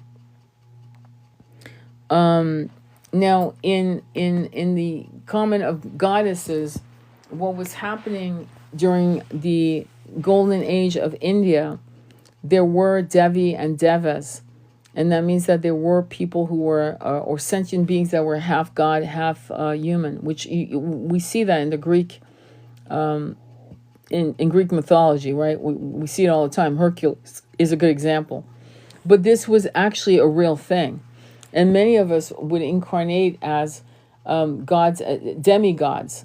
Demi is what it means, and we were here, but again, when we think about the word God and goddesses, which I love, don't get me wrong, but it's making me think out loud, actually. I'm thinking out loud. And I'm thinking of the Anunnakis, right? If you got to my earlier description of remember the blonde woman with the incredible arched blonde eyebrows, and she ended up in Mayan jungle, was found and revered as a goddess. She wasn't a goddess, was she? She was just a sentient being, humanoid looking, from a higher dimension. Isn't that interesting? So it's interesting. So we're using words, but don't get me wrong. So technically, through the human perception of 3D minds or 5D minds, an Anunnaki or a different type, or a Pleiadian or Assyrian or Arcturian or whatever. I mean, the list goes on. And by the way, the names I'm throwing out are just names that we've connected with how they look. But a lot of these past life star seeds from other planets that no longer exist, by the way, on the side note, I've never seen them sketched. I've never seen them talked about. I've never seen them. And yet my clients and I are seeing different sentient beings that have never been talked about. That doesn't mean the people who are talking about them, the ones that we know, the breeds, the types, are wrong. They're completely correct. But what I'm saying is the level of diversity, the level and the numbers are way off the charts, right? So that's the other thing that would prevent you from actually attaining real data, because you may gaslight yourself and go, well, that doesn't look like anything I've seen on YouTube. Well, no shit. Why would you? So don't gaslight yourself. That's going to be really important to your journey. You might get I remember getting a download. When was it? I think it was like 20 years ago, actually. I'm always shocked at how fast time has gone. It's wild. Yeah, I think it was 20 years ago. I had a download. I hadn't talked to my twin. We were in separation for like 27 years. We were about to come back into union, but I think it was like 2-3 years before that happened. But I had a massive lucid dream where we were a polyamorous tribe of people. I kid you not. And believe me, I'm so not into polyamory, it's not even funny. So that was like a shock right there. But okay, different consciousness, different character that I was playing out in this incarnation. But we were a race of red people. And when I mean red, I mean lipstick red. We were red. We had black hair. The women had long hair. And the men had gold hair out of their backs, their arms, their shoulders, their legs. And it was, but I've never seen that ever discussed, right? And I remember knowing as soon as I saw the masculine, I realized that was my twin. There was another race that was a yellow race, and when I mean yellow, I mean like yellow, like pale golden yellow with white hair, platinum white with sheen of gold and gold eyes, blonde lashes. You could say we were albino, but we weren't. We were our own tribe of people, our own species. And there's a species of Celtic beings, humanoid beings they all have auburn or red hair, auburn, copper, or red hair. It's a tribe of people, and I was getting downloads on that from an incarnation with me and my twin. And recently, I came across, and this is the first time where I heard that that's an actual tribe in another planet, 6D. So, we're getting more and more of the absolutely high spirits. We're getting more and more confirmations, right? And it's really helpful for us to share that with each other, because what will happen is that somebody else may say, wait, hang on. Did you say red hair with with yeah, and it's a tall race of humanoid. Yeah, fuck yeah, I remember a past life in that planet. You see, a lot of us are having similar experiences. And what has been documented, there's an amazing French woman. I fucking don't have her book in front of me, but she's amazing. She's been abducted and she's been on UFOs and blah, blah, blah. And she's actually drawn all the races that she's seen. Okay? And a lot of people are doing AI and they're doing the best they can. But the diversity, the race, the colors are pretty similar to what we have, but they're on a higher level of and there's more. The diversity is beyond what we can fucking fathom. But what's ironic is that the diversity that we have on this planet has been used to divide and conquer us. And you know what I'm talking about. I'm talking about racism. And yet these other planets, it's fucking incredible. These other planets are way fucking more diverse than this planet right here. It's the funny shit. We've really been played. Let me just say, racism is the biggest hustle and the biggest game, and we've played along with the 1% who created the egregores to create the divide and conquer. It's actually funny if you actually think about it, when you realize how diverse the other races on other planets are. Like Pleiadians aren't. Some Pleiadians have dark skin. Some Pleiadians, some Arcturians and Orions, there's different areas of these planets where, just like here, you go to Africa, you got different looking people. You go to China, it's similar to that. We're not I hope we start catching up with that reality, because we're not doing too good so far. True, highly played for so long. The irony, isn't that true? It is. It's ironic. The very thing that is so beautiful in outer space, right, in these different planets and different realms of realities, is the very thing that has actually enslaved us. So yeah, it's a prison planet if you allow it. If you actually think these limited thoughts, it becomes your prison. Of course it does. Because you're limiting your thoughts. You're thinking that this reality is real, and that these rules of separations are real, and that you're smarter and other people are dumber because of the color of their skin or whatever, and you damn right it's going to become a prison. Of course, it's a spiritual straitjacket of stupidity. So of course. But we've been played for too long. So what I love is that we're finally breaking away from that. And that's super. And it's coming all kinds of forms. All kinds of forms. And we're being triggered.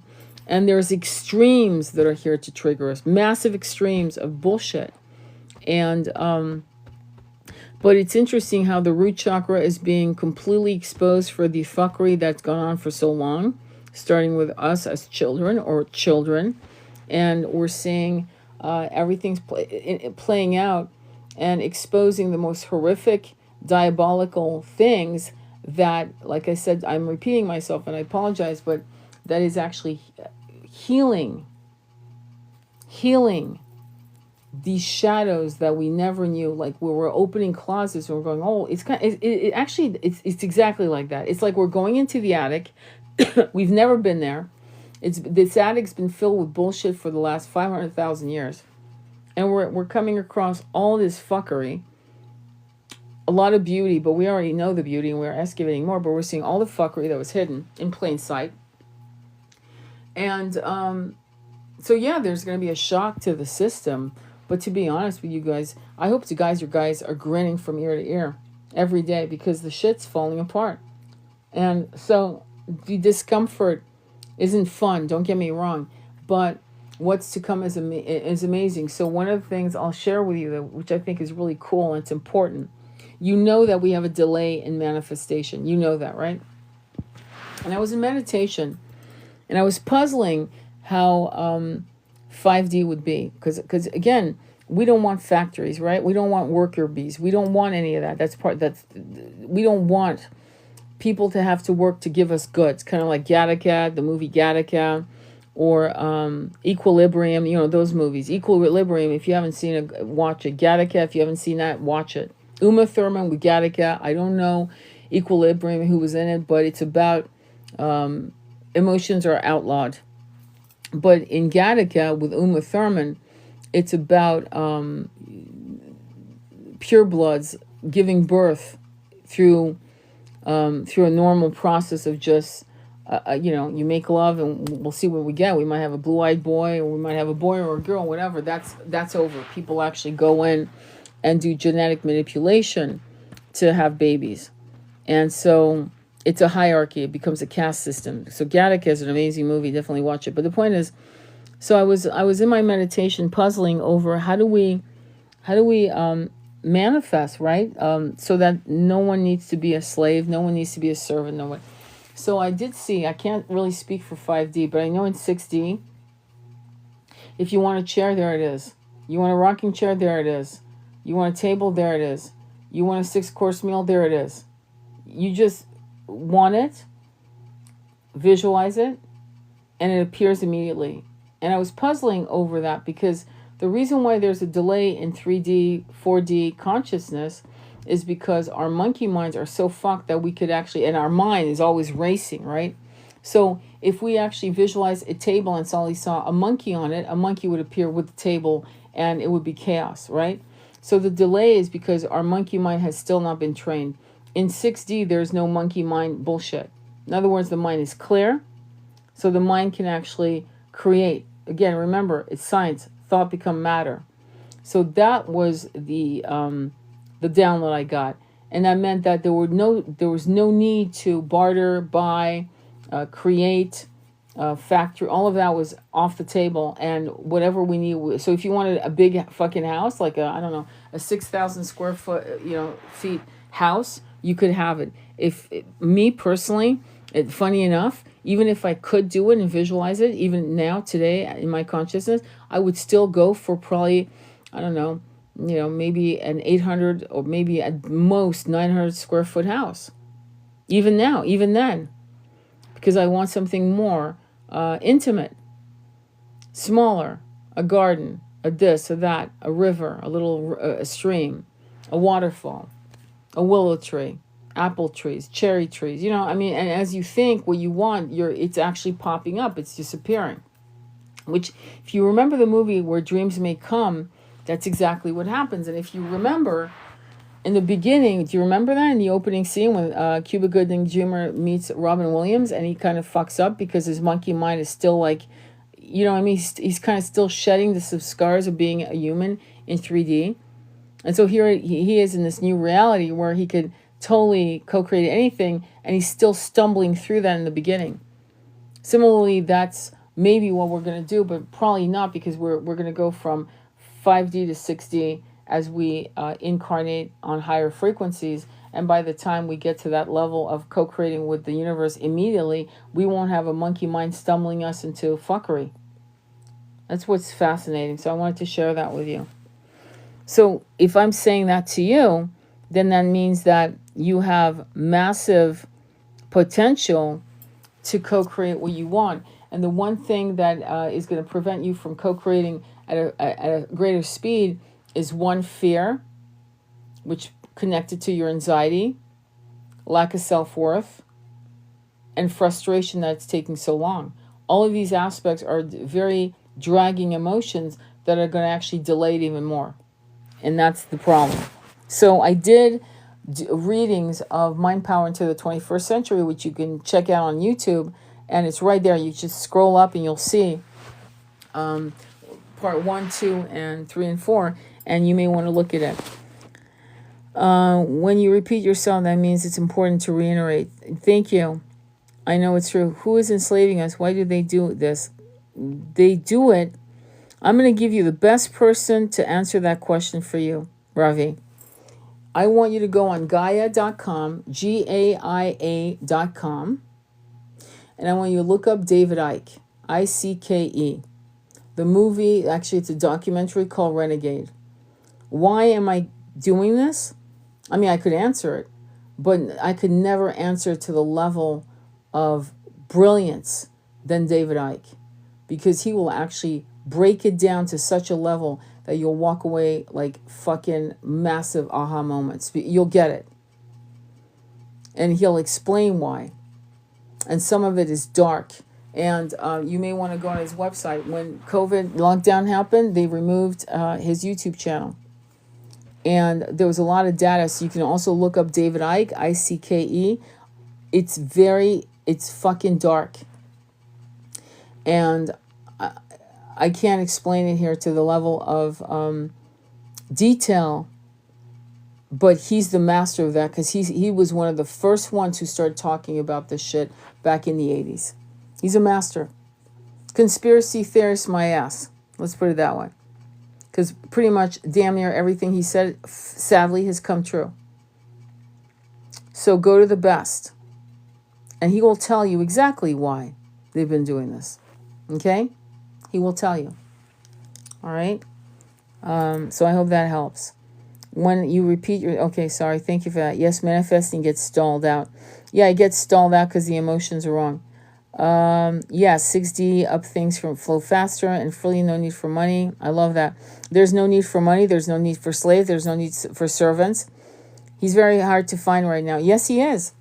But he has his own website, davidicke.com, and you can become a member of his website. And he has all kinds of content. You can look at Rumble. There's some stuff on Rumble, right? There's some shit out there. I mean, I'm following Candace Owens. I don't agree in a lot of her shit, but she's there's some wisdom there, right? But you should get Gaia.com. There's a lot of wisdom there, a lot. Yeah, you want to kind of keep your flow of information coming from all kinds of sources of different types of wisdom. You don't have to agree with everything people say. I mean, no one's 100% right, let's be honest. But there's a lot of wisdoms. And with him, I have to say that my twin turned me on to David Icke back in 2008. That's when I first discovered David Icke through my twin. And he's such an incredible, charismatic speaker. He's such a great storyteller. And he goes fast, you know, that you're riveted. And there's a part of you that might go, you might back away for a minute because it's such a shocking darkness.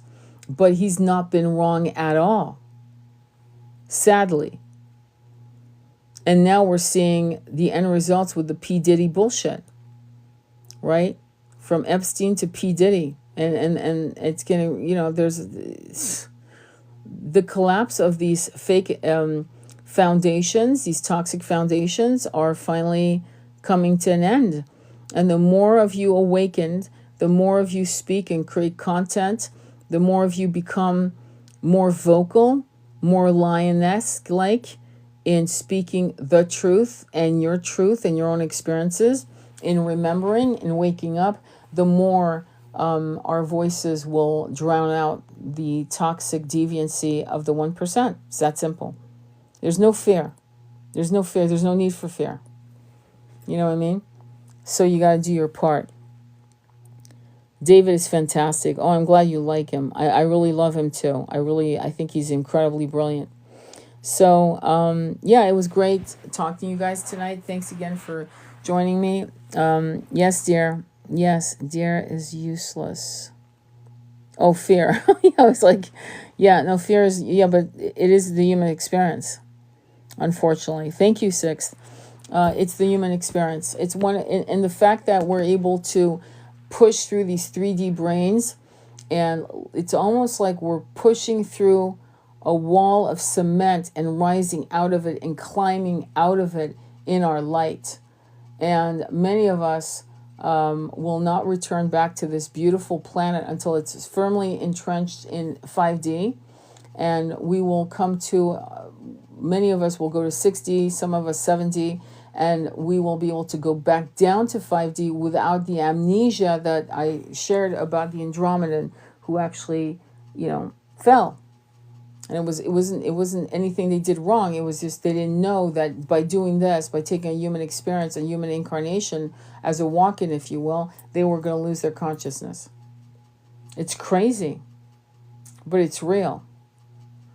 And I feel as if some of the evolution that we are going through is going to solidify us never, and I mean this, never regressing again, unless we do something insane, like decide to go to the dark side.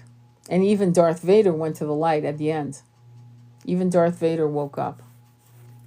Some of these parables, some of these stories are so amazing. Like, they show us so much about what's possible that it's never too late. People change. Even if it's the last moment, they change. They can transform into their highest light. And that is exciting. It means there's hope for every single one of us. There's hope for every addict. There's hope for every person that is entrenched in 3D. There's just hope, right? And as long as we know that for a fact, that transformation is more possible than entrenchment in stagnation, then that's going to be the light, the lantern that we hold on to while we speak our truth and the truth, the collective truth and our own experience truth. So it's going to be, I think we're very lucky to be here really right now. And the only thing that breaks my heart is the fuckery of these deviant psychopathic leaders. Once that is, but that needed to happen in other words, we had to see the absolute ugliness. Like, when you look at Queen Victoria, I get really pissed off when I see some of these movies. Like, Catherine did great. I hope you guys know how she lived and how she died. Wink, wink. Okay, I hope you know what I'm referring to. And when you look at Queen Victoria, right? Why the fuck are we celebrating people that were psychopathic? Yeah, you know what I'm saying? Forget what she did to the Irish with the Irish famine, you know, which is massive. But the fact that she actually had the whole of she had all of England in mourning, because, you know, her husband died. So until she died, no one could wear anything but black clothes or dark clothes and mourning jewelry. And when I say mourning, I mean grieving jewelry. And it's fascism. It's spiritual fascism that's reflected in what you wear. Have you noticed, as you get spiritually aligned, you don't want to wear black as much anymore? Have you noticed that you want to wear maybe more white or more colors or more things as you get spiritually more heightened? You don't want to wear black. I mean, I'm not saying get rid of your black clothes, but I'm saying that's no longer as attractive to you. You know, sure, you have your stuff. I mean, I have black clothes in my closet, but it's not something you reach for as often. Does that make sense? You'll find that more and more things shift in what you are aligned for. So when people are even controlling what you're going to wear, like Queen Victoria, I mean, I don't know why we're so fascinated by people who did absolutely nothing for the masses. You know?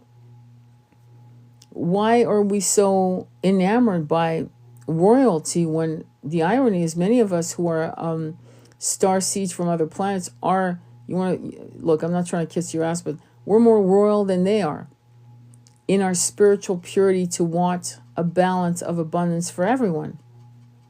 I think we have to reframe a lot of different words, like royalty, you know, and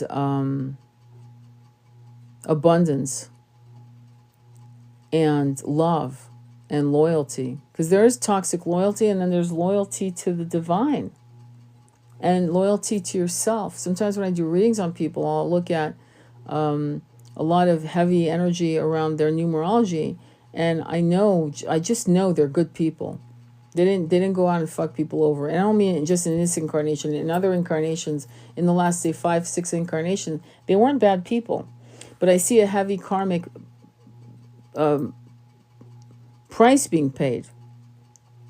And quite often it's because they betrayed themselves. They didn't speak their truth. They weren't honoring what they needed to experience being a painter or a philosopher or a poet that could have changed the world, you know, with their words, with their new philosophies. I mean, look at Voltaire, look at Rimbaud, look at some of the great philosophers who changed the world. And then there were a lot of you in your incarnations where you chose not to express your original thoughts, and you died with those original brilliance. And so that's a betrayal of the self. You didn't paint those paintings. Look at what happened with Van Gogh. You know, Vincent van Gogh. He started painting at 28. What if he had told himself, I've never been trained. I've never worked at the feet of a master. What do I know about painting? He originated completely new techniques of painting, which is still not really replicated today. Sorry, his paint strokes are magical. But it made him suffer, right, in a world that didn't understand the way he thought and saw the world. So it made him almost mentally sick, to be honest. And what I'm going to say to you is that many of you are now given the opportunity to actually truly show your original concepts. And you may think, well, that's really crazy. Well, use David Icke as a fucking muse, because he had to go against a complete system that was almost like a twilight zone for him for years, 20 years, until the universe said, yeah, it's time for other people to wake up. You're not going to be alone for much longer. Watch his interviews. Watch what he says. He was told by his guide, it's going to be really bad, but you're not alone. We're walking beside you. And then watch what he says.